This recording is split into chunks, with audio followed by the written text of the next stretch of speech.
Sumailalim naman po sa mahigpit na inspeksyon ng mga bus na biyaheng probinsya ngayong Semana Santa. Para sa karagdagang detalye, may live report si Steve Dailisan. Steve? Sige, habang papagabi nga, patuloy yung pagdigsa nito mga kababayan natin na papauwi sa kanilang probinsya. Dito naman sa Araneta Center Bus Terminal. Yung kanilang sasakyang bus ay dumadaan din sa matinding inspeksyon bago nga makaalis.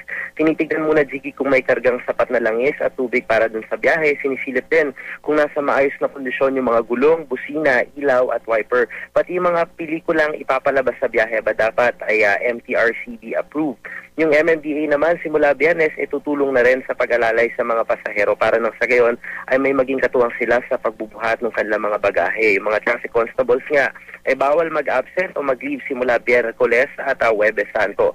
Yung mga pasahero naman ay inaabisuhan na agad magpareserba ng tiket para hindi na magkumahog pagdating dito sa terminal. Samantala, may 6 na pong bus driver, Jiggy, yung sumailalim ngayon sa 3-day seminar ng National Center for Transportation Safety sa UP Diliman. Mula dun sa training sa mga road signs, tamang attitude sa pagmamaneho, mga batas trapiko na dapat sundin, at ilang techniques sa pagmamaneho, basic first aid techniques, hanggang sa tamang courtesy sa mga pasahero at pagpapahalaga sa kalikasan, yung itinuturo sa mga driver. May vehicle simulator din para ituro naman yung tamang pwesto at pag-upo ng driver. Mahalaga raw na matutunan ito para di mangawit sa long drive.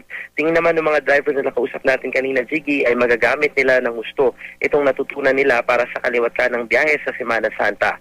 Magtatapos sa Huwebes yung kanilang training. Yan muna ang latest mula pa rin dito sa Araneta Center Bus Terminal. Balik sa Jiggy.